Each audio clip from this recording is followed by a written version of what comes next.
Welcome back to This Day in Scottish History.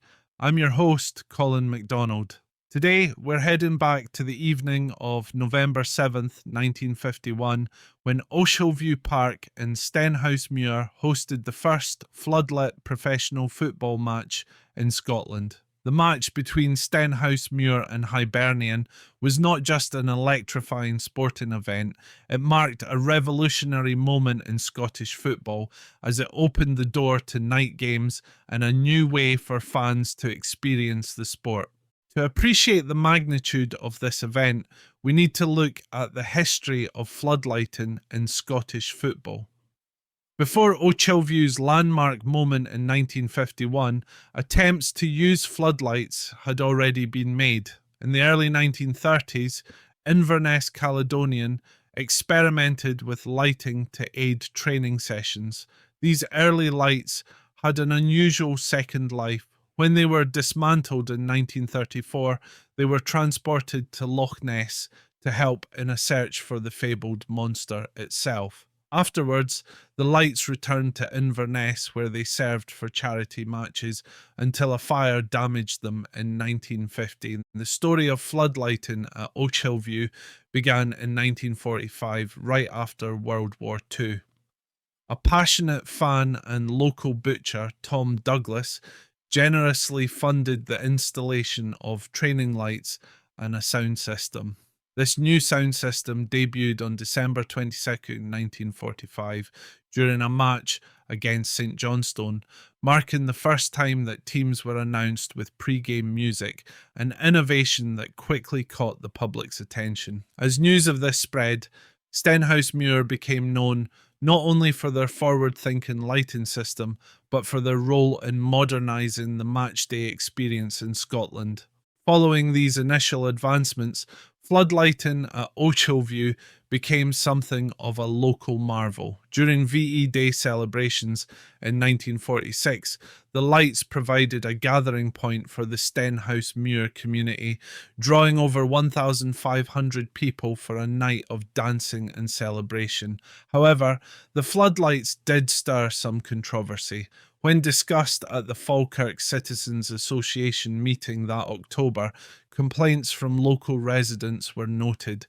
Issues such as the brightness of the lights, cycling on pavements, and even dogfouling all appeared in local newspapers, suggesting that the arrival of new technology in small communities was not without its challenges.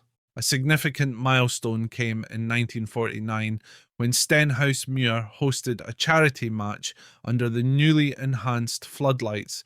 Dubbed Operation Floodlight by the local press, the game offered a festive atmosphere that included unique events like the mock arrest of Peter Cowan, a former player who was bailed out by spectators' donations. The match was a success, and floodlit football was clearly here to stay.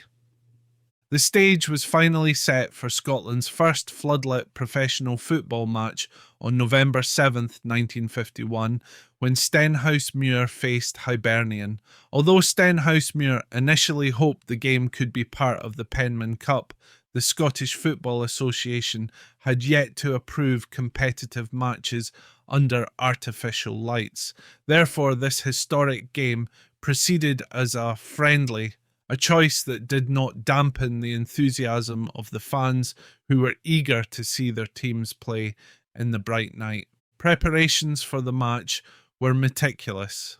To ensure ideal lighting conditions, Stenhousemuir installed 4 additional portable floodlights just a week prior, bringing the total to 18 lights. As dusk fell, the familiar maroon and white kits of Stenhousemuir and Hibernian's iconic green jerseys took on a new vibrancy under the beams, creating a memorable scene that forever changed Scottish football. Even the referee made a nod to the occasion by donning a distinctive khaki jacket for visibility, adding to the novelty and spectacle of the night.